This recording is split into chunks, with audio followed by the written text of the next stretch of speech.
नमो नमः। श्रीमद् वाल्मीकि रामायणम् अयोध्याकाण्डं 33 सर्गः। वन की ओर प्रस्थान।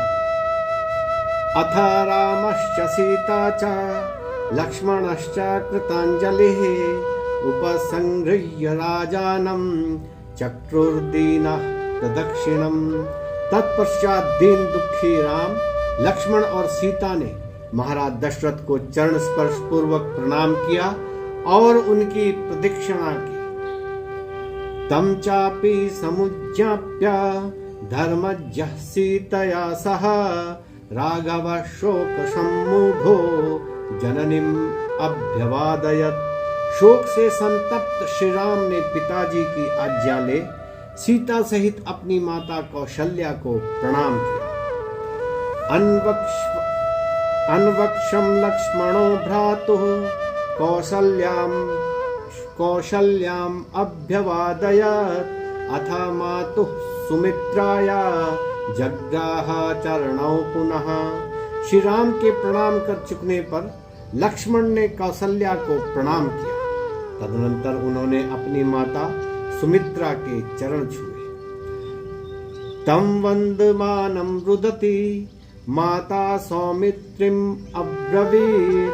रामे प्रसादमाकार्षेः पुत्र भ्रातरि गच्छते। लक्ष्मण को प्रणाम करते हुए देख माता सुमित्रा रोते हुए बोली, पुत्र तुम वनवासी राम की सेवा शुश्रूषा में प्रमाद मत करना। व्यासनी वा समृद्धो वा गतिरेष तवानघ। एष लोके सतां धर्मो यज्ज्येष्ठवशगो भवेत्। हे निष्पाप लक्ष्मण, ये विपत्ति में हो या संपत्ति में तुम्हारे आश्रय दाता ये ही है। संसार में सज्जनों का यही धर्म है कि वे अपने बड़ों की आज्ञानुसार चलें। इदं हि व्रतम् उचितं कुलस्यास्य सनातनं। दानं दीक्षा च यज्ञेषु तनुत्यागो मृधेषु च। इस रघुकुल का सनातन और उचित सदाचार है दान देना, व्रतचर्या का पालन करना, यज्ञ करना और संग्राम में शरीर का त्याग करना।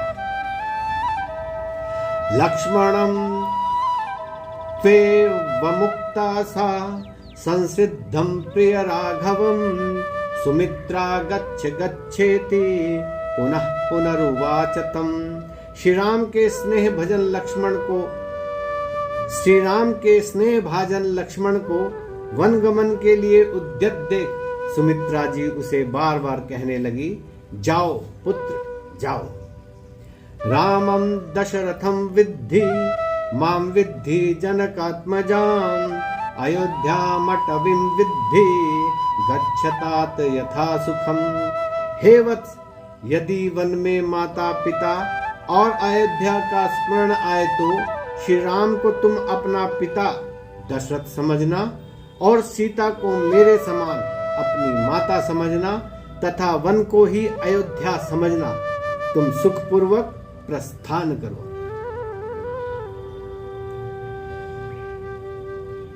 ततः सुमंत्र काकुत्स्थं प्राञ्जलिर्वाक्यमब्रवीत्। रथामारोह भद्रं ते राजपुत्र महायशः। तब सुमंत्र हाथ जोड़कर श्री राम से बोले, हे महायशस्वी रामचंद्र, आपका कल्याण हो, आप रथ पर सवार हो। तम रथम सूर्य संकाशम सीतारिष्टेन चेतसा।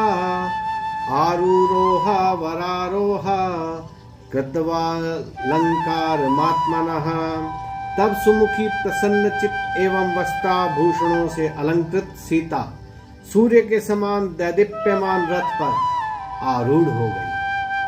अथोज्वलन संकाशम चामीकर विभूषितम तमारूरुहसतुस्तूर्णम भ्रातरौ राम लक्ष्मणौ।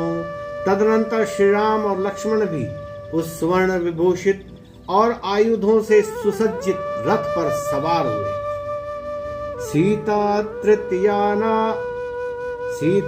तृतीयानारूढान् दृष्ट्वा धृष्टमचोदयत् सुमन्त्रः सम्मतानश्वान् वायुवेग समांजवे। सुमंत्र ने सीता सहित राम लक्ष्मण को रथ में बैठे देख वायु के समान वेगवान श्रेष्ठ अश्वों से युक्त रथ को सावधानी के साथ आगे बढ़ाया।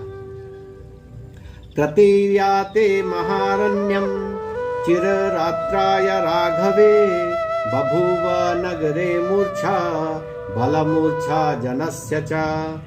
श्री राम के वनवासी होने पर सभी व्याकुल हो उठे, हाथी पागल हो गए, घोड़े हिनहिनाने लगे और संपूर्ण अयोध्या नगरी शब्दायमान हो उठी।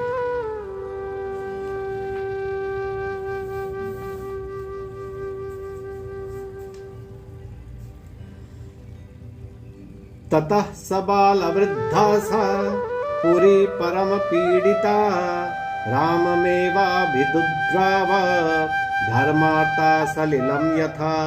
अयोध्या के सभी बालक और बूढ़े व्याकुल हो श्री राम के रथ के पीछे वैसे ही दौड़ने लगे जैसे धूप से संतप्त व्यक्ति पानी की ओर दौड़ता है। पार्श्वतः पृष्ठतश्चापि लम्बमानास्तदुन्मुखः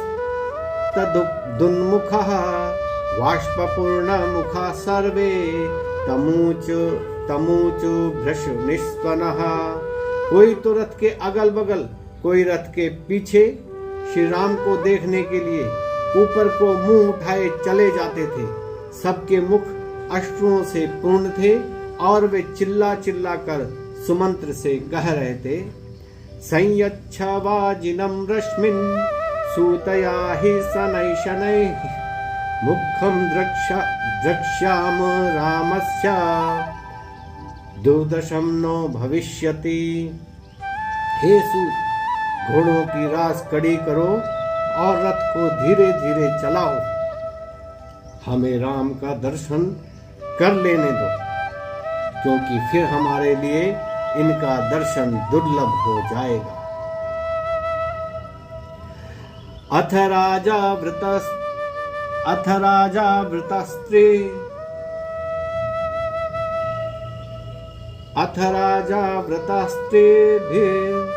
दीनाभिर्दीन चेतनः निर्जगाम प्रियं पुत्रं रक्षामिति ब्रुवन् गृहात्। उधर राजभवन में दीन दुखी महाराज दशरथ शोक से विकल रानियों के सहित यह कहते हुए पैदल ही निकल पड़े कि मैं अपने पुत्र को देखूंगा।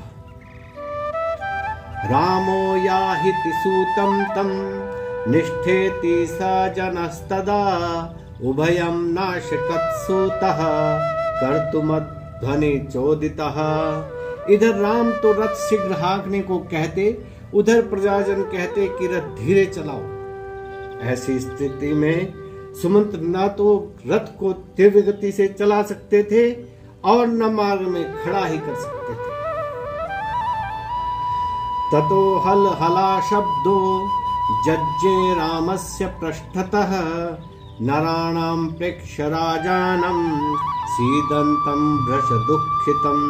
श्री राम के रथ के पीछे महाराज दशरथ को महादुखपूर्ण अवस्था में पैदल ही आते देखकर राम के रथ के पीछे चलने वाले लोग हाहाकार करने लगे। अन्वीक्षमाण रामस्तु विषण्णं भ्रांत चेतसं राजनं मातरं चैव ददर्शानुगतौ पथि।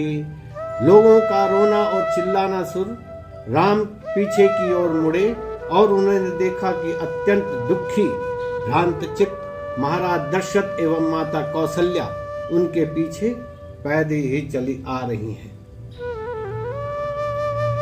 पदातीनो चर्यानार्हा दुःखार्हो सुखोचितो दृष्ट्वा संचोदयामास शीघ्रम याहिति सारथिम, सदा सवारी पर चलने वाले, जिन्होंने कभी सुख को छोड़ दुख जाना ही नहीं, उन्हें रथ के पीछे पैदल चलते देख श्री राम ने सुमंत्र से रथ को शीघ्र हाँकने को कहा। तिष्ठेति राजचक्रोश याहि याहिति राघवः, सुमंत्रस्य बभूवात्मा चक्रयोरिवुच्चान्तर। इधर तो महाराज दशरथ सुमंत्र से कहते थे ठहरो ठहरो, उधर श्री राम कहते थे जल्दी चलो जल्दी चलो। उस समय सुमंत्र की वही दशा हुई जो दो चक्रों के बीच में आए मनुष्य की होती है। वे किम कर्तव्य विमूढ़ हो गए कि किसकी आज्ञा का पालन करें। नाष्ट्रो शमिति राजानम उपलब्धोपि वक्ष्यसि, चिरम दुःखस्य पापिष्ठम इति रामस्तमब्रवीत्।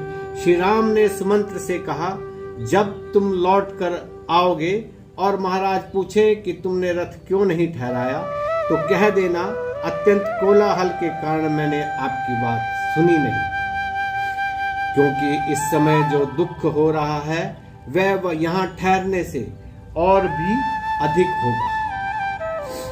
रामस्य च वचः कुर्वन् ननु ज्ञाप्या च तं जनम्, व्रजतोऽपि हयान् शीघ्रं चोदयामास सारथिः। तब श्री राम की आज्ञा पा और नगर निवासियों को वापस लौटने के लिए कहा। सुमंत्र ने चलते हुए घोड़ों को शीघ्र हाँकने का प्रयत्न किया।